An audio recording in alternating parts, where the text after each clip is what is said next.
Looks like we are live in full effect. Woo, woo, woo. I need to record our video. Yay! Okay, we are streaming live on Facebook. Ladies and gentlemen, welcome. Welcome. Here we are, the Sacred CEO Association founders. We're so excited to be with you. Lindsay Pera, Elena Lipson. I'm Celia Ward-Wallace. I tend to be the MC of the group, which is aligned with my pillar of outer. I'll just sit here meditating. You go. That's Elena. You do something inside. I'll just dance. I'll dance above, and I will take the outer. I'll just activate the inner. There you go. So if you are new to our conversation or new to us and you're like, what the hell are they talking about? Inner or higher, we're riffing on what has become very fondly known to us as our triad of the inner, outer, higher, which represents really the holistic approach for everybody, but in particular for women that we see that women need to be doing in their lives and their work, in their community, and really approaching themselves not just from a one-dimensional space, but from a multi-dimensional space, and in particular from, mind, body, soul, inner, outer, higher, work, power. And it just so happens that the three of us are three thriving, resonant, prosperous female entrepreneurs and mamas, and got a lot of great stuff going on individually. But when we came together as a threesome, we realized it was very organic that we could take away some of the pressure of feeling like we need to cover it all and talk about everything and cover all the bases, but instead allow one of us to take the lead in different capacities. And so it's just organically happened that way. And so at some point in time, we'll just do a full-on riff on us and all of that stuff and go in a deep dive. But for right now, we are here to talk about something that is near and dear to our hearts. Money, money, money. Money. And not only did we want to come and talk about one time, but we figure we're just going to keep talking about it and talking about it and talking about it and talking about it until we get, in particular, our ladies, but also our guys that are our supporters, comfortable with the conversation around money, comfortable with the shame around money, comfortable with the fears around money, the stories around money, the blocks around money, making money, the desires for money, the desires to make money, the desires to share money, the desires to make impact with your money. And so if you're joining in today, as you join in on the Facebook Live, we'd love for you to be really engaged. Give us feedback about what's resonating. Let us know you're here. Say, hey, what's up? Elena is our resident techie, and so she'll be the most active on the boards, although I do have it pulled up on my phone. Let's see if I can see it without making a bunch of noise, because I haven't been able to yet do that effectively.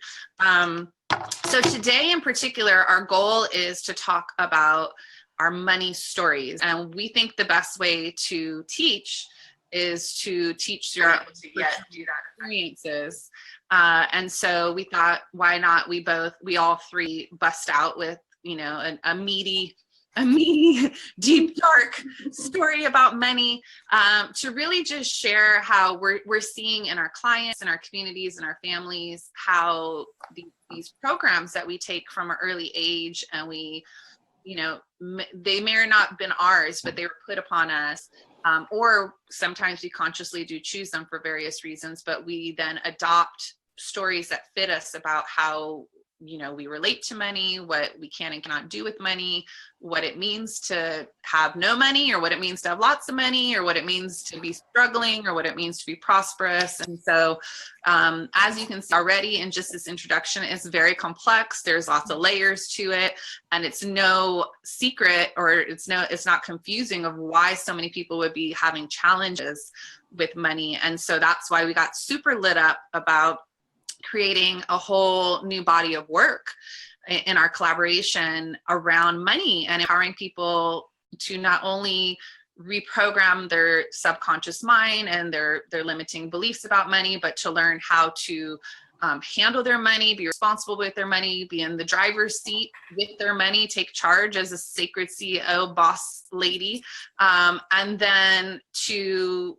step into the place of manifestation and really co-creating your money with the universe or God or divine or whatever it is you believe in, and really understanding how to be fully empowered in your relationship with money so that you're not in a victim space, but you're in a co-creation space of realizing, you know what, I can change this. And there's lots of different ways I can do that. And so that's why we're talking about the inner, the outer, the higher. This is the way to do a full life reboot of your money relationship. So with that being said, chime in, let us know already if anything I've said, you're like, amen, sister, thank goodness you're doing this. Or, you know, Celia, I really need you guys to talk about X, Y, and Z. We're going to be checking that out, and we'll certainly come back afterwards and address more of the comments and questions. But for the sake of time and just getting into it, why don't I hand off to you, Elena, anything that you want to say that I haven't covered so far? And then also maybe you can share a story that you've had about money and what you've been doing to work your way through it. Yeah. So first of all, I feel like it's important to say that money is a word that we're choosing to focus on, and it's a topic we're choosing to focus on, but it's also, when I think about it, it's connected to really everything else in your life. And when I talk about money in my world, it has to do with abundance, prosperity, but also receiving and allowing yourself to receive in all areas of life. And when I was thinking about this question, like, what is my money story? There's definitely lots of layers to it, and I could probably sit down and write lots and lots about it. But the words that kept coming up for me is around permission. And so even, you know, like the inner, there's the story that we sort of project to the world, and stories that we share easily, but the ones that are really inside of us, like really deep inside, are the ones that are harder to access and harder to see. And so it's really important to have some sort of reflection around it, because it's easy to just sort of say, this is my story, this is how I act, these are my rules, and sort of maybe breaking those rules is where I am. But on a deeper level for me, I noticed around my own spending, I had this story that I don't spend on material stuff, but I spend on business stuff. And I sort of had them compartmentalized and justified when it was about business or spending on a course or spending for coaching. It was definitely a process I still had to go through, but it's really difficult. Like when I was spending on my computer, a new computer, actually my first Mac, this is my third one.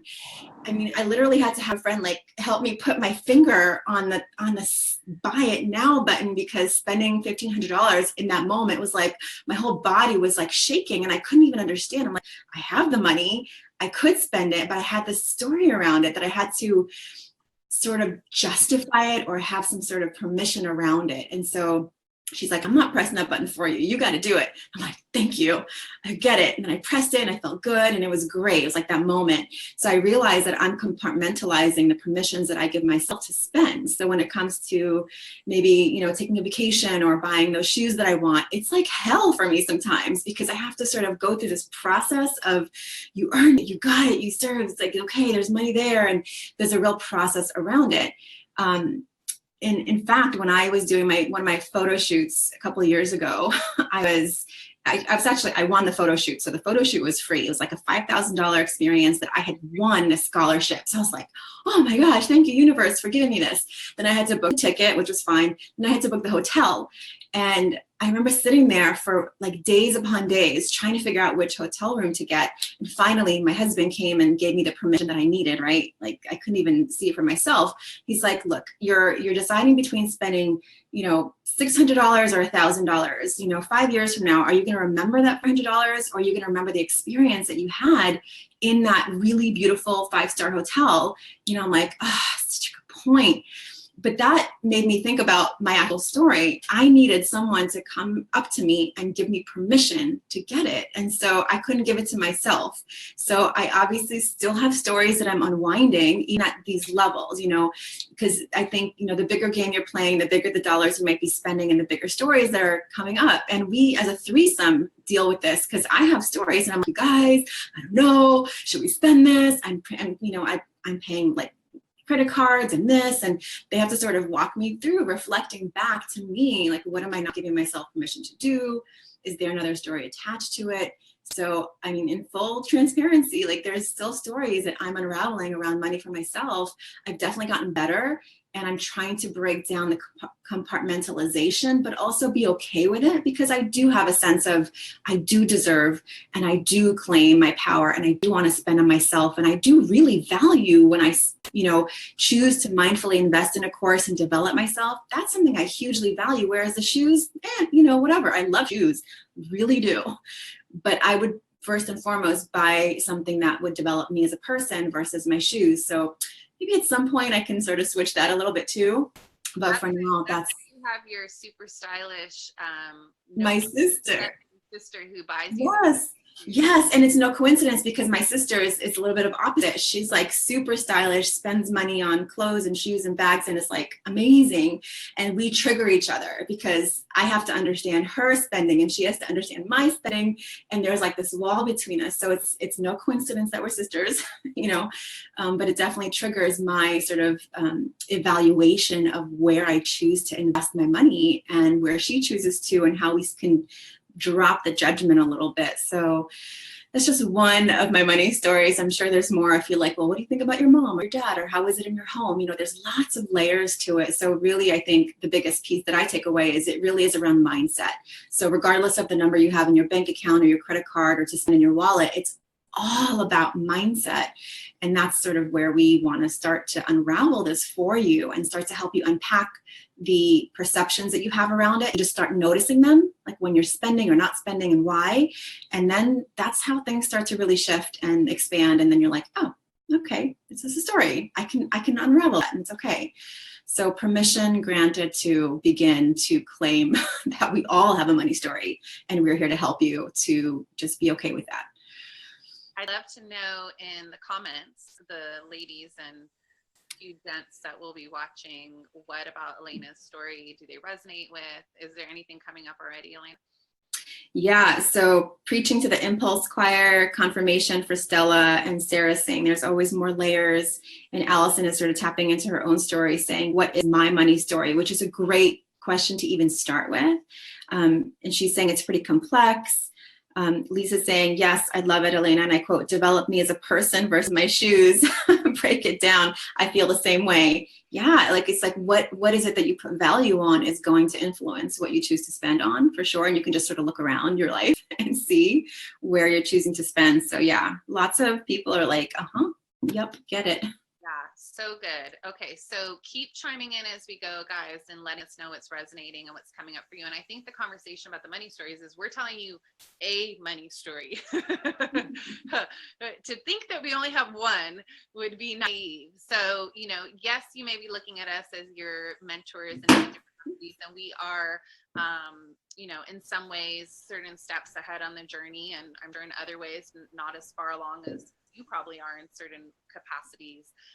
But what we're really inspired at this stage in our business development and community efforts is being as transparent as possible so that through our journey, we can really share with you what we're seeing in the field of the people, steps ahead of us, as well as what we're seeing with our clients, as well as what we're seeing in our community, to help normalize your experience and also help you gauge what step on the journey you're at. Because like Elena's saying, it's so much about the mindset and the awakening. And as we all know, with spiritual work, with personal development work, with business work, any of it, it's like that consciousness piece as you awaken, right? Which is, for me, it's always stage one, is the awakening process. But as you awaken, and that could take a long time, that could take a whole lifetime, hanging out in the awakening zone.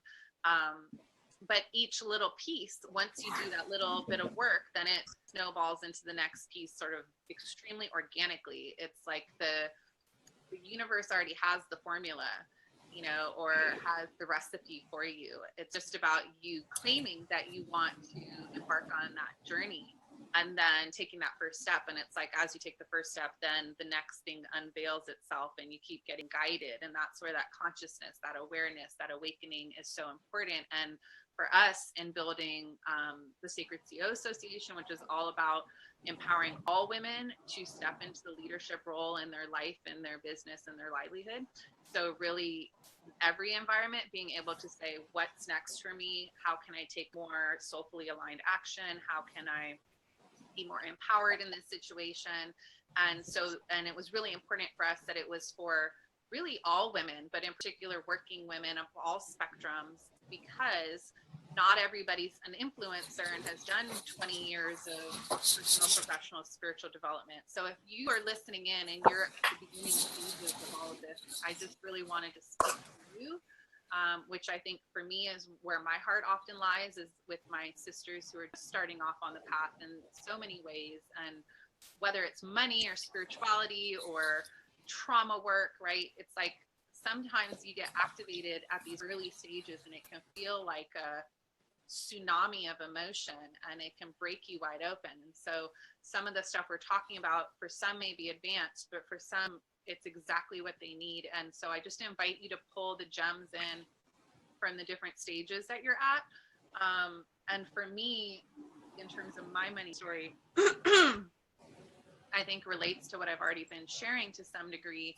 And I have lots of money stories. I have been working on my money stories for like 3 years, super consciously. And I got to say, it's pretty exciting how far I've come.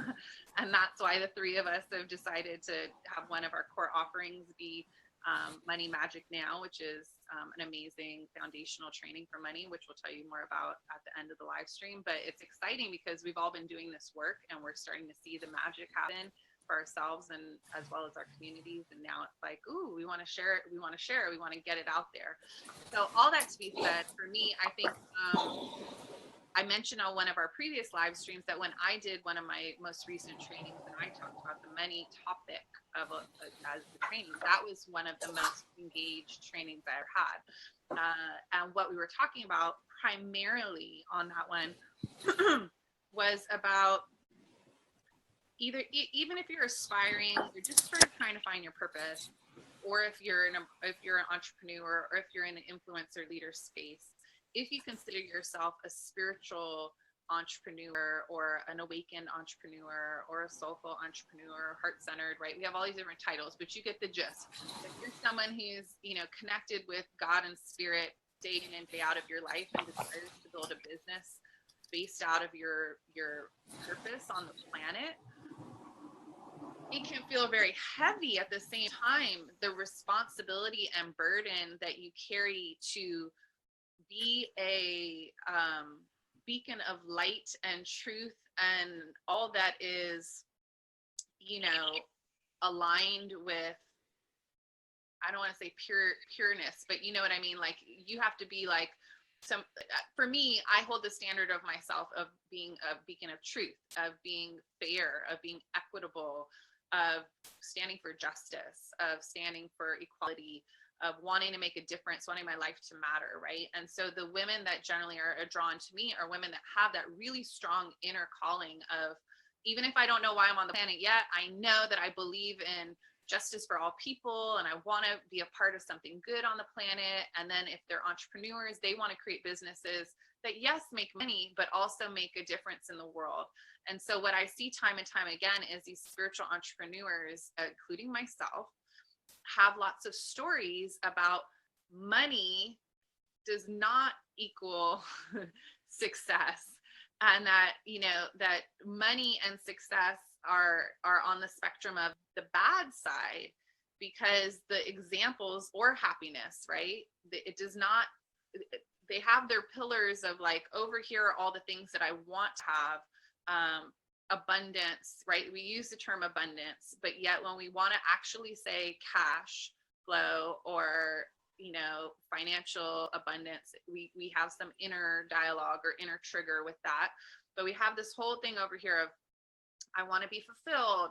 I want to be of service. I want to be connected to spirit. I want to be doing divine work on the planet. All of that, we're like, yes, yes, yes. We know the million things that feel absolutely right to us. But over here, when we say, I want to make 6 figures, or I want to be a mogul, or I want to have an empire, or I want to be hugely successful, or all these things, we start having all this constriction and judgment and weird feelings about it. And we're like, I don't know how I feel about that, but yet I'm drawn to it because I don't want to be broke, right? So I know I need to pay my bills. And a lot of times spiritual entrepreneurs feel like they can't really survive in a day job. You know, that's the other little secret that we don't put out there, which, ladies, remind me to come back to that at a later point, because that is a big light bulb for me of something to talk more about. Is almost like I'm not cut out for a job, you know, and so I can't really survive there. So that story we tell ourselves about I can't actually go be like everybody else and have a 9 to 5. So I have to be doing this spiritual gift full time, yet I don't really know how to make money. And even if I did, I'm not sure I'm deserving of it. I'm not sure it's aligned with my values. I'm not sure that it's okay, because there's so many stories that we have been told, and myself in particular, of our negative association with those who have money. So the story that I was raised with was capitalism is bad. The only version of society that is good is something that is about an equal distribution of resources, of wealth. And so anybody who has more than anybody else, there's a problem. That's the root of the problem of our society, right? And to be honest, there's still a huge part of me that's sort of like, yeah, I agree with that. However, the challenge is then when you're living in a capitalist society and you figure out that you want to create a socially conscious business helping people, and you go down that path, you start butting up against, hey, I'm in a capitalist system, which means I got a mortgage, I got the kids, I got to pay this, I got to pay that. So I have to make some money. Yet I'm afraid to tell anybody what I do, or tell people they can work with me for a fee that actually is the right amount of money that I deserve to get paid and need to get paid to pay my bills. So I'm not comfortable doing that. And then when I get the money, I don't feel worthy of it, or it almost feels shameful. So all of these stories that spiritual, soulful entrepreneurs and just women have been telling themselves about the negative associations with money, that is a story that I have been carrying for a long time. It is in my past now, gratefully. And there's lots of pieces of it that I still love, that still serve me. There's still a root of who I am. And so I'm not ready to let those pieces go, but I am ready to let go of the pieces that no longer fit me or serve me. So I've been letting those pieces go and say, you know, and this is to some very basic, but for me has been extremely powerful of, is this story mine? Is this story mine? Or whose story is this? And so when I go into that story, it's very clear to me that that story is my parents' story. It's not my story. It wasn't birthed from me. It didn't originate from within. It didn't, I didn't have some experiences in my life that I said, this is the way it's supposed to be, you know? I was programmed with that. I was indoctrinated into a culture around money. So, and you know, just on this last thread, I went with my dad last week out for a father-daughter date. And as we were driving, we were talking about money. And I was talking about, I won't tell you what he was saying because that's his story to tell, but I was talking about, in reference to what he said, I was telling him, well, imagine what it feels like to be raised by socialist parents who believed that you should not make money and that everybody should be equal. And if you make money, there's something, you know, you're the one that's out of disproportionate with the rest of the society. So the issue falls on your shoulders. Imagine how that feels to be raised that way and then be building a world-changing, amazing business that is empowering women all over the world, but yet somehow deep in your soul, you still feel like there's something wrong with you. And then he said to me, do you feel like we created that or put that on you? And I said, Dad, you know, we're just starting to rebuild our relationship. Like, do we have to go that deep right now? Do you really want the answer? and he was like, yeah, I do.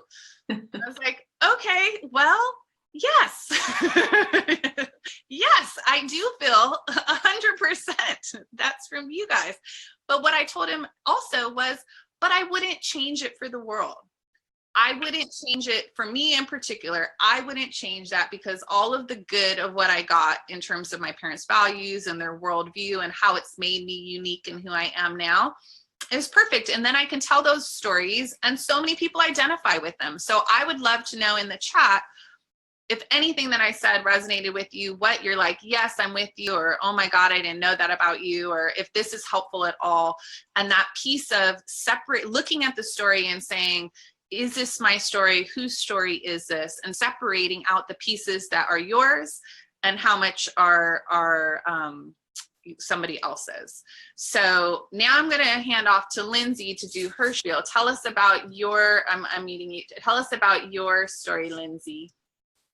It's so good. I loved your question. Is this my story? That is such excellent inquiry when we begin to flesh out our stories.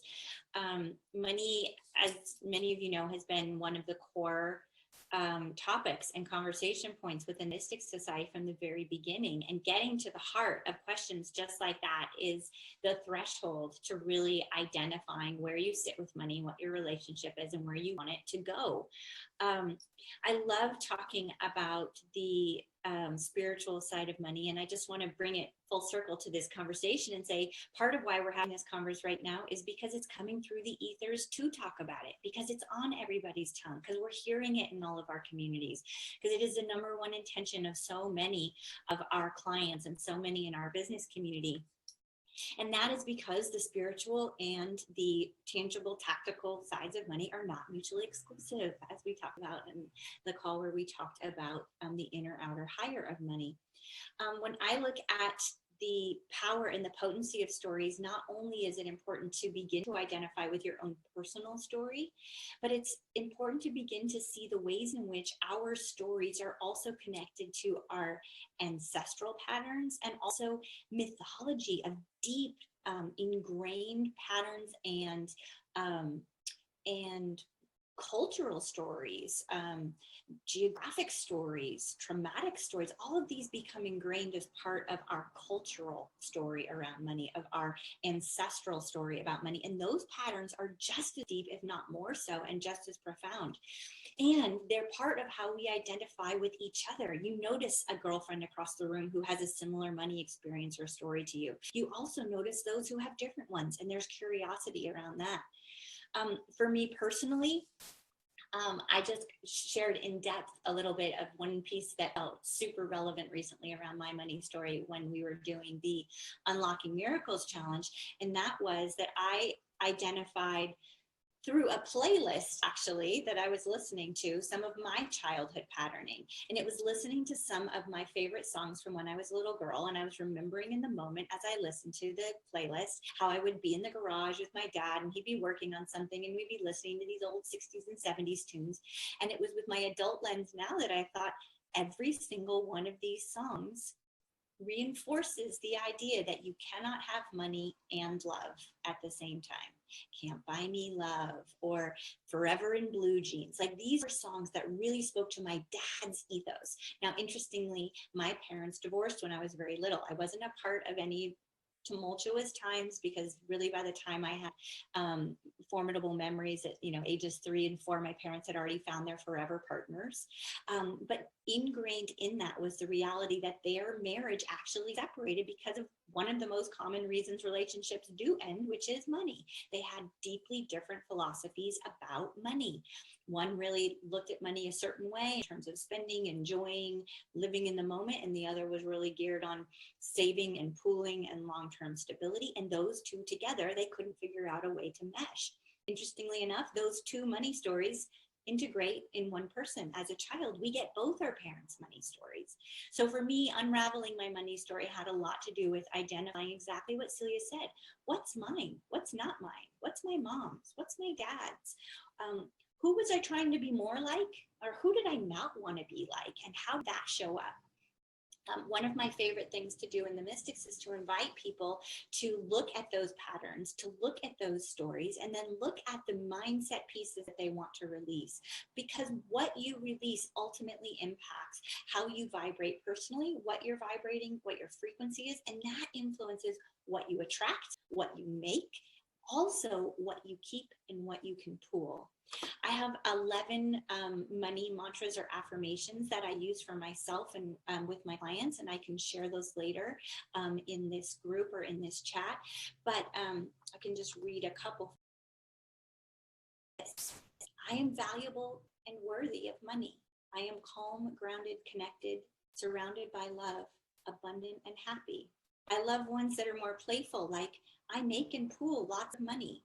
The play of I am a money magnet.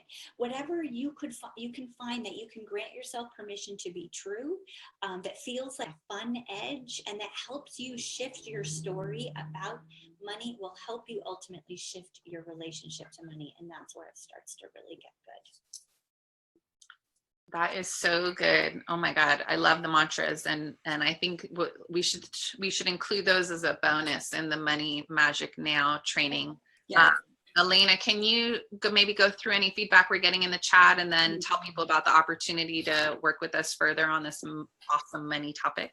Oh my gosh. So I love all of these comments can become massive conversations, so I won't go too deep, but one that I really think is important that Lisa Clinton hit on, this is when you were talking, Celia, she says she's a spiritual coach, a healer, and you just hit the nail on the head. Spiritual people tend to think we must be broke. WTF. That's changing now, though, thank God, because how the hell am I going to create massive income with that consciousness? My bank account is suggesting that I do not have awareness of my money story. It's very uncomfortable being on this call. Totally get that. I'm talking about right now in this very moment. Maybe I need to get real about my money story. The facts are in my bank account. Seriously, so good. You know, I think I just want to bring one more point in this, that women are known in a, you know, not statistically and not like generally, but we just tend to not have a clear communication with our friend money, right? So either you sort of put it off or you put the bills underneath the pile, or you don't really know how much money you have in your account, how much debt you have. It's really hard and uncomfortable, like Lisa said, to look at it, but it's so important. And I mentioned on our last week's call, I've taken over the QuickBooks account for my business, and it's been so beautiful because I can check in, I can see it, I feel clear, I feel like I'm an adult with my money. So that was a huge deal. So let's step into our adult versions and really start to get clear on, like Lisa said, like she wants to know what's in there. Maybe she doesn't have as much awareness as she thinks because she's not really seeing the massive income. So I think the world around us is a good reflection of where our mindset is. And it's just a starting point. It's not about shaming anyone. It's not about, you know, like you saw, we all have our stories. We all have our things we need to unravel. And so really this is a foundational place to start, a foundational money training where we are putting together the best of what we've learned, what we have both practically learned and magically learned. Magically meaning the mindset piece. Like you need to get through some of those things. We need to create some rituals around money that help us to connect with it in a way that start to feel less uncomfortable and more empowering. And that is, I think, between the three of us, what sort of became really clear. It was like, well, you've done this because Celia has done a lot of work over the last 3 years. We're like, you could teach a whole course on this. You've done so much, because the way Celia approaches it is researching and trying and testing and querying and surveying. And so that's a very unique approach. And I'm more about like stories and feeling and what have I done, and really unraveling those and taking those and turning them into reverse engineered lessons and rituals that I've created. And then Lindsay has this really like big perspective on the entire picture of like what's going on in the world, what's going on in our lives, and how does that connect, and how do we then, you know, go through that in a really like technical way, like pen to paper. What do I do about it between the prisms and the mantras? And we've learned so much from each other in all those ways.